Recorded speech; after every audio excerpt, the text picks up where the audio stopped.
Zvláštne je to, že vedci sa stretávajú občas s výsledkami, ktoré sú v rozpore s ich fyzikálnymi zákonmi, ale nedovolia si tieto zákony spochybniť, zrejme v strachu pred výsmechom a ignoráciou, a radšej budú tvrdiť, že nevedia, ako sa im podarilo dosiahnuť nameraný výsledok a hľadajú príčinu tohto stavu tak, aby zodpovedala ich fyzikálnym zákonom, ktoré sú pre nich sväté. Tento postup sa hodí skôr do náboženstva než do vedy.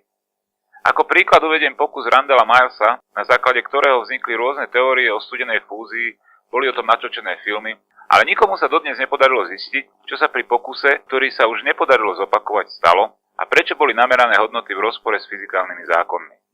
Takisto spoločnosť Theorn, ktorá predstavovala svoj model s názvom Orbo verejnosti v roku 2007, nakoniec neúspešne, sa postavila k svojim výsledkom v tom zmysle, že nevedia, ako je možné, že merania, ktoré robili, boli v rozpore s fyzikálnymi zákonmi. A z týchto dôvodov je svet plný paradoxov. Prejdem k našim výsledkom.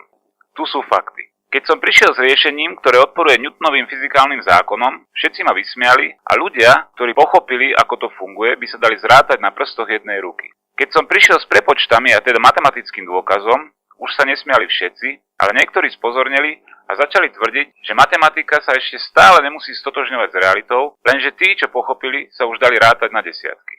Následne sme prišli so zariadením v simulačnom programe, a to dokonca v 3 rozdielnych verziách, a všetky fungujú podľa prepočtov. Ešte stále sa väčšina smiala, ale už sme aspoň dosiahli to, že odborník z oblasti fyziky s plnou vážnosťou s nami konzultoval tento objav, aj keď nakoniec urobil záver, že buď sa nám podarilo objaviť chybu v simulačnom programe, alebo sme zle zadali dáta a preto aj program nesprávne pracuje.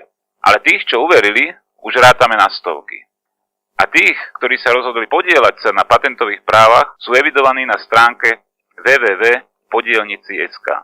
No a toto je odkaz pre tých, ktorí ešte stále nie sú v stave pochopiť. To naozaj dokážete prijať vysvetlenie, že v prepočtoch som urobil chybu a takúto istú chybu robí pri prepočtoch aj simulačný program, ktorý je zostavený na základe fyzikálnych zákonov.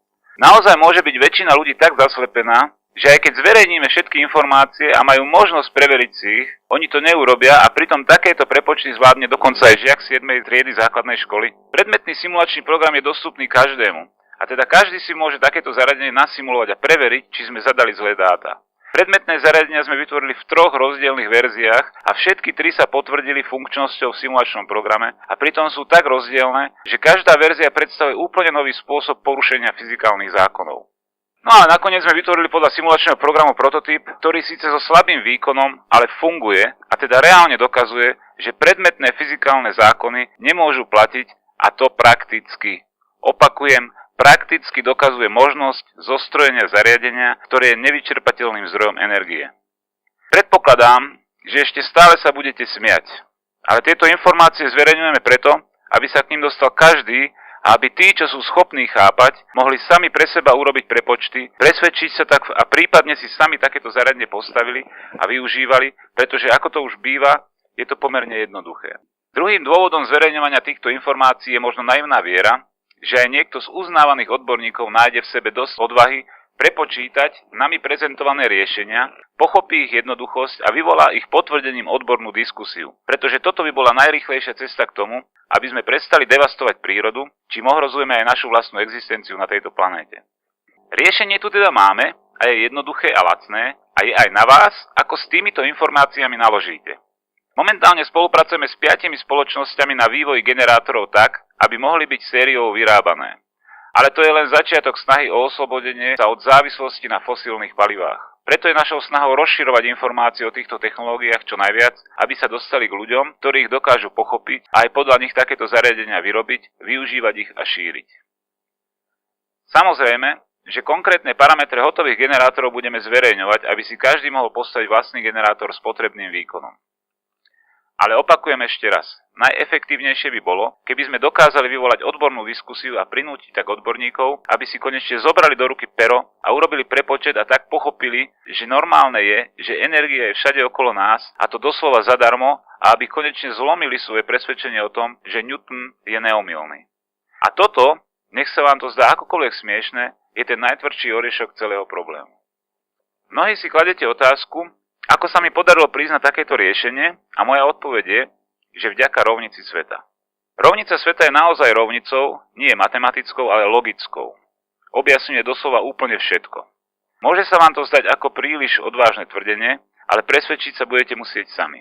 Pomocou rovnice sveta sa nám podarilo dotiahnuť do konca a hlavne objasniť projekt zlomenia Newtonových zákonov. Pomocou nej sme objasnili gyroskop, dokázali sme, že žiadna tmavá hmota a takisto tmavá energia neexistuje. Pretože aj prakticky vieme dokázať, prečo sa vesmír správa tak, ako sa správa a veci s tým majú problém. Hlavným prínosom rovnice sveta je ale to, že dáva odpovede na otázky, ktoré sa týkajú konkrétne každého z nás, a to veľmi jednoducho. Lebo človek, aby dosiahol najvyššie poznanie, musí spoznať sám seba.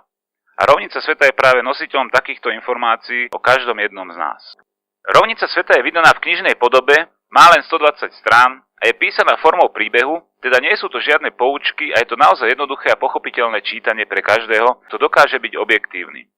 Súčasťou príbehu sú aj príklady, ako sa má s rovnicou sveta pracovať a ako sa pomocou nej dajú nachádzať odpovede aj na otázky, ktoré sa nám zdajú byť nezodpovedateľné.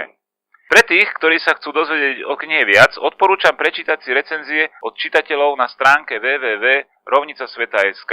Tí, ktorí majú záujem preveriť predmetný simulačný program s naším zariadením, nájdu link v popise pod týmto videom. Na záver sa chcem poďakovať všetkým podielnikom a podporovateľom našich projektov. Bez vás by sme dnes určite neboli v stave riešiť už aj realizáciu vývoja sériovej výroby generátorov. Veľmi pekne ďakujem.